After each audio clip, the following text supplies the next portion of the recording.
स्वागत है आप सभी का back bencher study point YouTube channel पे। और मेरा नाम है हर्षवर्धन।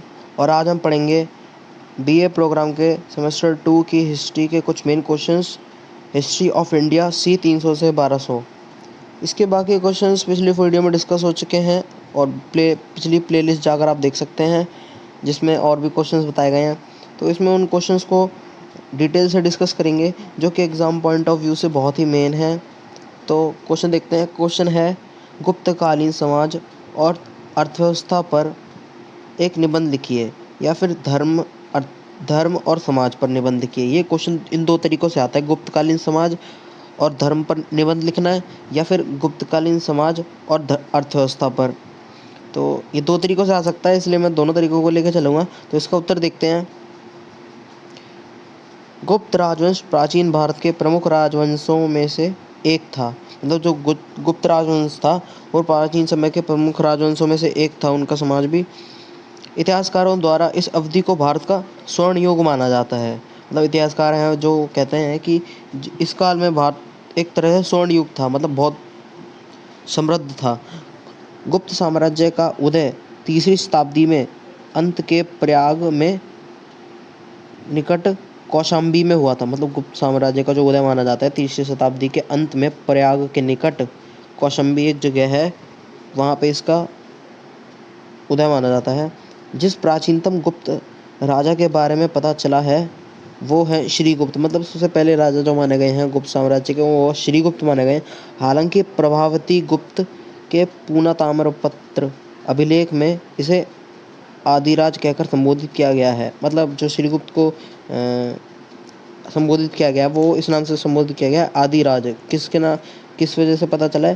पूना के जो ताम्रपत्र मिले हैं वहाँ से उनसे पता चलता है। गुप्त राजाओं ने अनेक उच्च उपाधियां जैसे महाराजाधिराज, परमेश्वर इत्यादि धारण की, लेकिन पश्चिमी शासकों के मामले में यह उपाधियां अतिरंजित हो गई, मतलब कम पड़ गई एक तरह से कह सकते हैं, क्योंकि उनके दावेदार पूर्ववर्ती शताब्दियों के महान राजाओं तुलना में सीमित राजनीतिक सत्ता के अधिकारी थे। मतलब जो इनके हाथ में जो सत्ता थी, वो महान राजाओं के हाथ में जो सत्ता थी वो सीमित थी, मतलब थोड़ी जगह की राजनीतिक सत्ता थी, उसके अधिकारी थे। भूमि अनुदान धार्मिक और अनुष्ठानिक विशेषज्ञों द्वारा पदाधिकारियों को दिए जाते थे। इससे राजा को राजस्व प्राप्त नहीं होता था, लेकिन स्थानीय स्तर पर राज्य की मांग में कुछ उल्टफेर हो जाती थी। मतलब जो स्थानीय जो स्तर होता था उस पर राज्य की मांग में कुछ उल्टफेर हो जाती थी।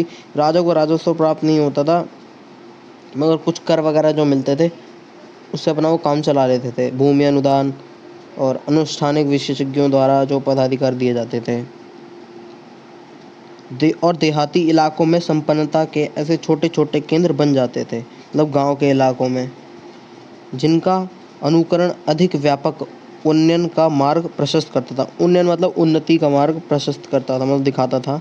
तो अब गुप्त काल की सामाजिक व्यवस्था को देख लेते हैं कि वहाँ की सामाजिक व्यवस्था क्या थी, समाज के बारे में क्या क्या है।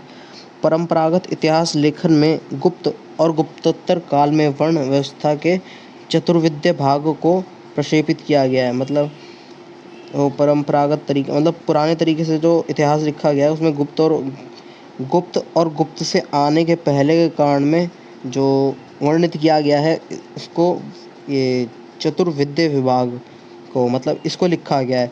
रामशरण शर्मा जो कि एक आधुनिक इतिहासकार हैं, उनका यह मानना है कि कलयुग के शुरुआत में आरंभ के लिए सम्मिश्रण और सूत्रों का अभ्युदय मतलब उनका उदय होना, जो कि चौथी शताब्दी के आरंभ में थे, उत्तरदायी मानते हैं। मतलब कलयुग के आरंभ, जो कलयुग की शुरुआत मानते हैं वो इस वजह से मानते हैं। यह अवधि सामाजिक संकट की अवधि थी। मतलब इस समय समाज में बहुत संकट था, दिक्कत वगैरह थी। यह ब्राह्मणों और शूद्रों के बीच वैमनस्य का युग था। वैमनस्य एक तरह से दुश्मनी का मतलब हो जाता है। वैमनस्य मतलब ब्राह्मणों और शूद्रों में जो दुश्मनी थी उसका समय था, ये युग था। यह एक ऐसा युग था जिसमें प्रजा कर भारत से लगी थी। यह एक ऐसा युग था जिसमें प्रजा कर भारत से लगी थी। मतलब प्रजा जो थी भारत की थी, तो भारत से ही कर लेती थी, मतलब वहाँ की अव्यवस्था से कर लेती थी। विधि और व्यवस्था बनाए रखने की समस्या पैदा हो गई थी। परिवार और संपत्ति की सुरक्षा बढ़ गई थी, मतलब उनकी सेफ्टी सिक्योरिटी बढ़ गई थी। चोरी की घटनाएं बढ़ रही थी। ये वैमनस्य का युग था, क्योंकि इसमें बहुत दिक्कतें आ गई थी। इसलिए धार्मिक अनुष्ठान घट रहे थे। और मलेच्छ मलेच्छ मतलब निम्न जाति, मलेच्छ राजाओं की संप्रभुता कायम हो रही थी। मतलब जो संप्रभुता थी वो मलेच्छ राजाओं की, निम्न जाति के वर्गों की जो राजाओं की सत्ता कायम हो रही थी, वो उनका अस्तित्व निकल रहा था, वो जीतने लगे थे। वाकाटकों और पल्लवों के अधीन गांव के ब्राह्मणीकरण से सामाजिक अवस्था के बारे में पता चलता है। उस टाइम के अंदर जो ब्राह्मणीकरण कुछ किया गया होगा ब्राह्मणों के लिए, उससे सामाजिक व्यवस्था का पता चलता है। गुप्त काल के उत्तरार्ध मतलब गुप्त काल के उत्तरार्ध मतलब गुप्त काल से पहले वाकाटक और पलामू ने कलयुग से निपटने के लिए वर्ण व्यवस्था के अनुसार कठोर नियमों को लागू कर दिया। कलयुग को जारी रखने का एक प्रमुख विधि तंत्र था भूमि अनुदान। मतलब कलयुग को जारी रखने की एक जो तरीका था, विधि तंत्र मतलब जिस सिस्टमैटिक एक फॉर्मूला था, वो था भूमि अनुदान। गुप्त और उनके समकालीनों धार्मिक लाभ ग्रहियों, ब्राह्मणों और मंदिरों के पुजारियों को तथा बाद में धर्मेंद्र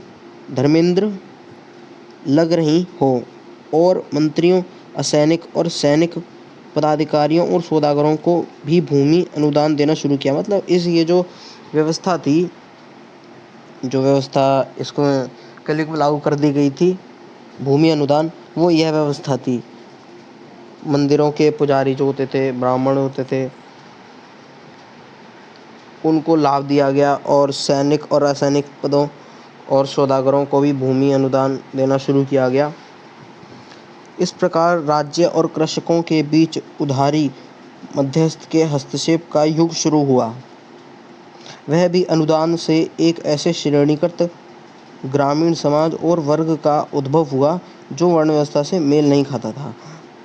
जातियों की एक बड़ी संख्या ब्राह्मणवादी वर्ण आधारित समाज में मध्य एशिया के आर्थिक विशेषज्ञों, कबीलों और आप्रवासियों के समावेशन से उत्पन्न हुई।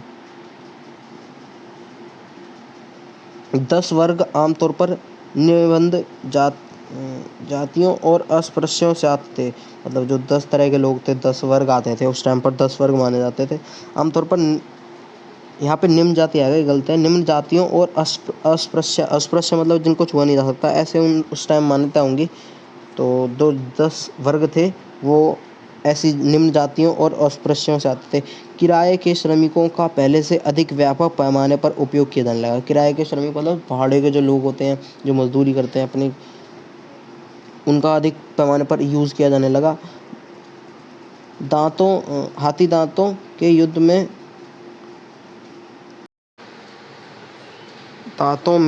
युद्ध बंदी, ऋण बंधक और दास महिलाओं से उत्पन्न लोग शामिल थे। ऐसा प्रतीत होता है कि अधिकांश दास घरेलू कार्यों में नियोजित किए जाते थे। मतलब ऐसा लगता है कि जो ज़्यादातर जो दास थे वो घरेलू कामों में नियोजित किए जाते थे, उनको उसमें लिया जाता था। कृषि कार्यों में बंधुआ मजदूर, किराए के मजदूर और विशेषज्ञ के तौर पर अनुबंध कार्य करने वाले बलात् श्रम और श्रम कर मुख्य रूप से शामिल थे। श्रम कर मतलब ये श्रम गलत लिख दिया गया है। श्रम यहाँ पे श्रम वाला श्रम आएगा, जो ये वाले बलात् श्रम लिखा हुआ है। श्रम मतलब मजदूर कर मुख्य रूप से शामिल थे। अस्पृश्यों को घरेलू कार्यों में नियोजित नहीं किया जाता था। वह स्थानीय भूमिहीन श्रमिक थे, जिनके पास भूमि नहीं थी, वैसे वो श्रमिक थे। मतलब एक तरह से उनका उत्पीड़न किया गया दासों का, और नई नई प्रथाएं लाई गई, ब्राह्मणीकरण किया गया और कलयुग की शुरुआत होती गई, ऐसा बताया जाता है। तो अब आर्थिक व्यवस्था को देख लेते हैं। उस टाइम आर्थिक व्यवस्था कैसी थी, मतलब अर्थव्यवस्था कैसी थी। आर्थिक व्यवस्था एक ही है। कृषि क्षेत्र में सबसे महत्वपूर्ण था भूमि अनुदान। अर्थव्यवस्था का आरंभ, भूमि अनुदान जो था वो एक तरह से अर्थव्यवस्था की शुरुआत थी।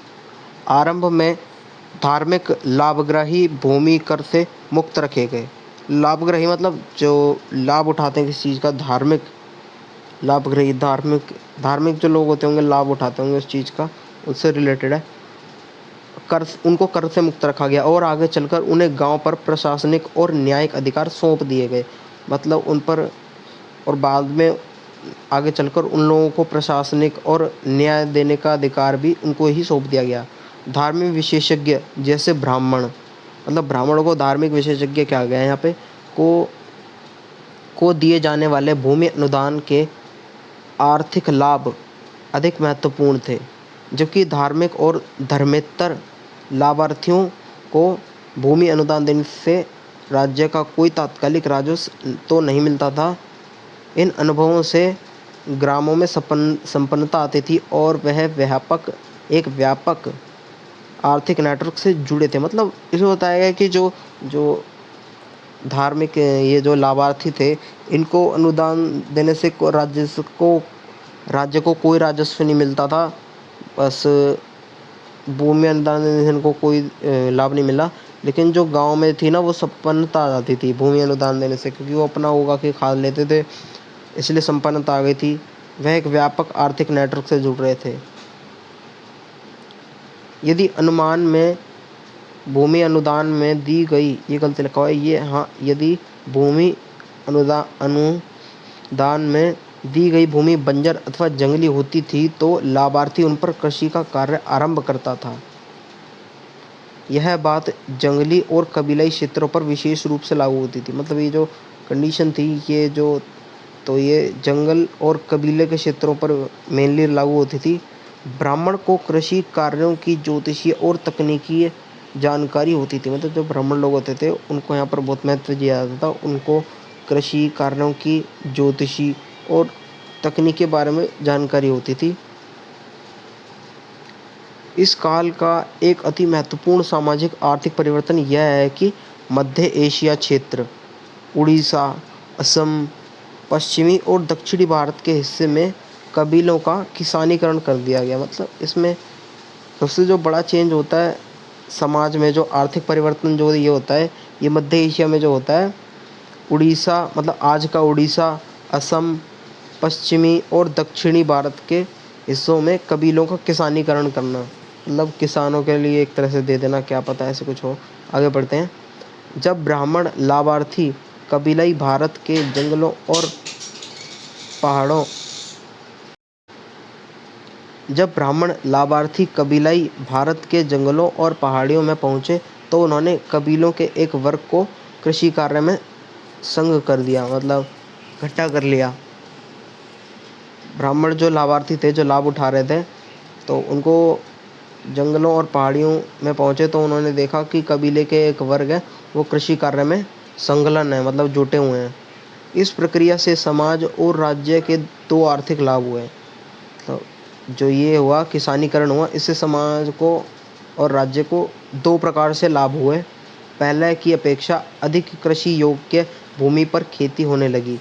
मतलब पहले की अपेक्षा अधिक कृषि योग्य भूमि पर खेती होने लगी, मतलब जो कृषि करने लायक ज़मीन थी उस पर खेती होने लगी पहले की तुलना में, जिसके फलस्वरूप ग्रामीण समाज के विस्तारीकरण और राजस्व की बढ़ती मांग को पूरा करने के अवसर सुलभ हो गए। मतलब आसानी से कर वगैरह दे दिए जाते थे।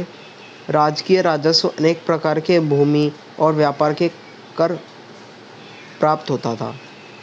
गुप्त काल के अंत में सिक्कों में जो मिलावट होने लगी उसे राजकोषीय संकट का परिणाम बताया गया। राजा हर्षवर्धन ने राज्य की आय को 4 गुणों में बांट दिया था। मतलब जो राजा हर्षवर्धन आए थे उन्होंने क्या करा था कि जो राज्य से इनकम आती थी, राजस्व आता था, उसको 4 वर्गों में बांट दिया। 1/4 सरकारी कार्यों के लिए, मतलब जो पहला पार्ट था उसको 4 वर्गों में बांटा। तो पहला पार्ट उन्होंने कह दिया कि ये सरकारी कार्यों के लिए है, इसका ये सरकारी कार्यों में दिया जाएगा, सरकार को दिया जाएगा। दूसरा चौथाई मतलब दूसरा पार्ट लोक सेवाओं के वेतन के लिए, मतलब जो लोग सर्विस देते हैं उसके उनकी पगार के लिए। तीसरा चौथाई मतलब थर्ड पार्ट बौद्धिक उपलब्धियों पर पुरस्कार के लिए, मतलब जो बुद्ध की उपलब्धियां थी उसको कोई खोज के देगा तो उसको पुरस्कार मिलेगा उसके लिए। और अंतिम उपहारों के लिए। और चार वर्गों में विभाजित कर दिया था राज्य की आय को, राजस्व को। वाणिज्यिक संपत्ति के स्रोत प्राप्त हुए, खदानों, पेड़ पौधों और पशुओं के उत्पाद, जिन्हें कुशल शिल्पकारिता के उपयोगी वस्तुओं का रूप प्रदान कर दिया जाता था। इस अवधि के प्रभावशाली धात्विक वस्तुएं हैं लौह स्तंभ, मतलब जो इस टाइम की जो सबसे पावरफुल या धातु किसे कह सकते हैं अब, वो हैं लोहे का स्तंभ, जो अभी भी दिल्ली के महरौली में स्थित है। इसकी ऊंचाई 23 फीट से कुछ अधिक है और इसका धातु क्रम इतना उम्दा है कि इसमें अभी तक जंग नहीं लगा है। मतलब ये जो बात कर रहे हैं, ये उस लोहे के स्तंभ की बात कर रहे हैं जो कि दिल्ली के कुतुब मीनार के पास महरौली में जो है स्थित है, जो कि 23 फुट लंबा है और इसका धातु कुछ उम्दा है, मतलब मजबूत है। इसमें अभी तक जंग नहीं लगी है और इसमें अभी तक जंग नहीं लग पाई है। लोहे स्तंभ में जो कुतुब मीनार के आसपास है, कुतुब मीनार के पास दिल्ली के महरौली में स्थित है, ये उस टाइम से बना हुआ है। हाथी दांत की कलाकृतियाँ, पश्चिम भारत में मोती निकालने का, अनेक प्रकार के बहुमूल्य रत्नों, सूर्यकांत, मतलब ये जो हैं रत्नों के नाम है सूर्यकांत, गोमेद, कार्नेलियन के तराशने और चमकाने का कार्य उज्जैन और मोकार्दन में फलता फूलता रहा। मतलब ये सब काम जो थे उज्जैन और मोकार्दन में बन रहे ठीक हो रहे थे। अनेक प्रकार के वस्त्रों का विशाल घरेलू बाजार था, जो भारत के अंदर उत्तर दक्षिणी व्यापार का प्रमुख अंग था। मतलब जो भारत का कपड़ा था वो मतलब एक तरह से बहुत फेमस था बाहर के देशों में भी। मतलब भारत में बड़ा बाजार था इन चीज़ों का, उत्तर दक्षिणी प्रमुख व्यापार का प्रमुख अंग था। एशियाई बाज़ारों में भी भारतीय वस्त्रों की भारी मांग थी। देखो ये लाइन आ गई, एशिया बाज़ारों में भी भारतीय वस्त्रों की काफ़ी मांग थी, मतलब भारत का कपड़ा काफ़ी फेमस होगा। रेशम, मलमल, सूती वस्त्र, ऊन भारी मात्रा में पैदा किए जाते थे उस टाइम में। मतलब इससे बहुत प्रॉफिट कमाया जाता था इन सबको बाहर बेचकर। पश्चिम भारत रेशमी बुनाई का एक प्रधान केंद्र था। रेशम बुनाई का एक प्रधान केंद्र था। जो पश्चिमी भारत है अपना, नीचे की ये लेफ़्ट साइड का, ये गुजरात वगैरह, तो ये जो था ये रेशम की बुनाई का एक प्रधान केंद्र था। एक तरह से मेन सिटी थी, मतलब यहाँ से बन के जाता था। किंतु गुप्त काल के उत्तरार्ध, मतलब गुप्त काल के शुरू में रेशम का उत्पादन घट गया, क्योंकि पश्चिमी भारत के रेशम बुनकरों के एक बड़े संघ के अनेक सदस्य दूसरे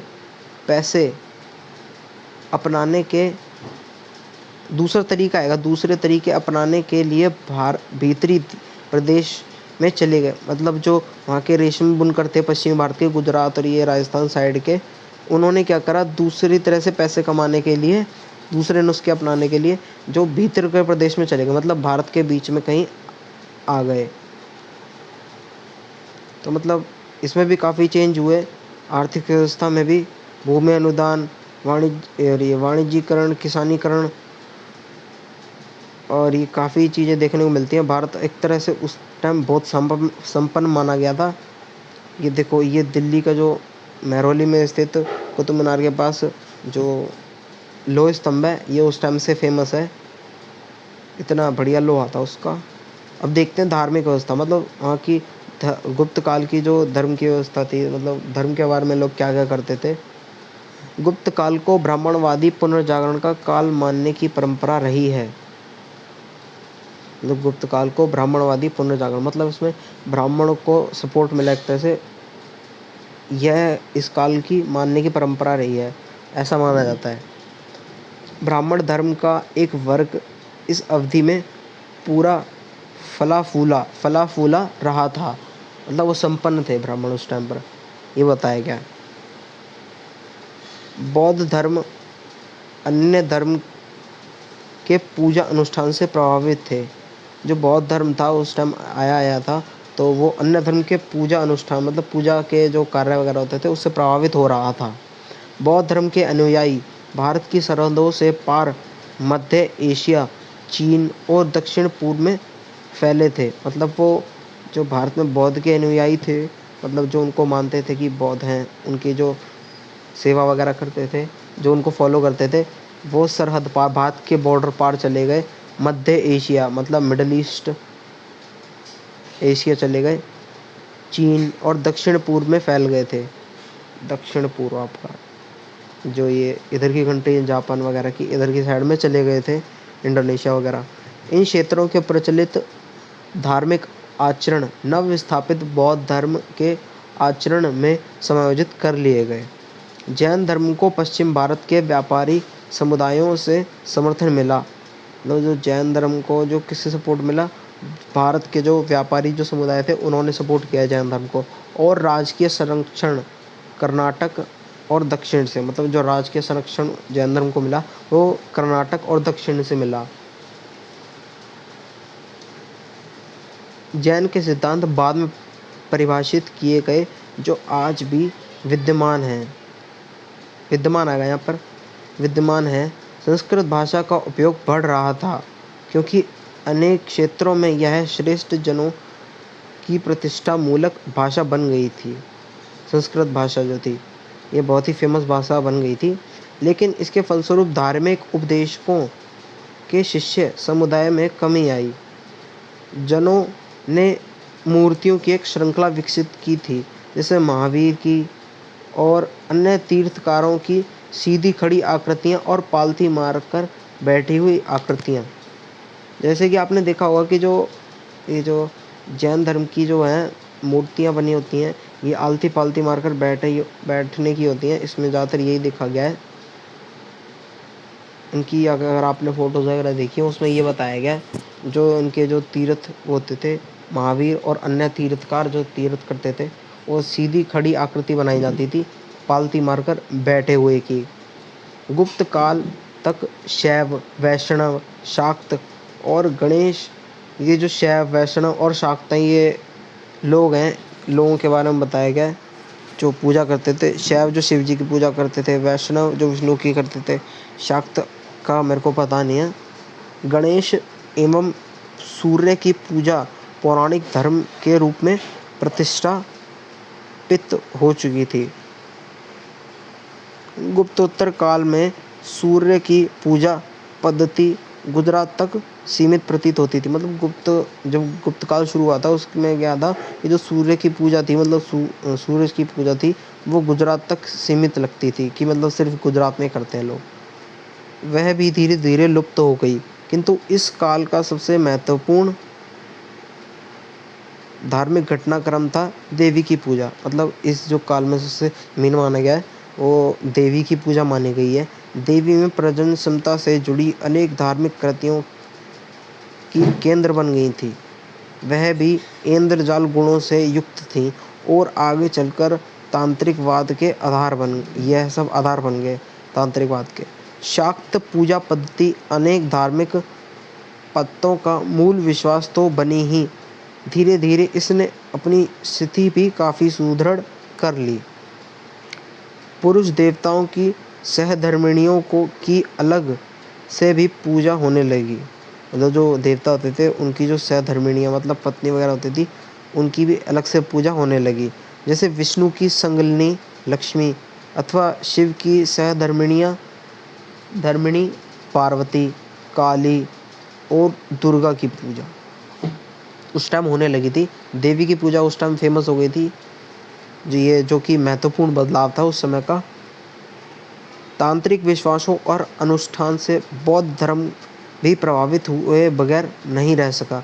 मतलब जो तांत्रिक विश्वास था, मतलब जो तांत्रिक वगैरह जो करते थे उससे जो था कि जो बुद्ध धर्म भी प्रभावित हुए बगैर नहीं रह सका। मतलब बुद्ध धर्म भी बहुत प्रभावित हुआ तांत्रिक गतिविधियों से।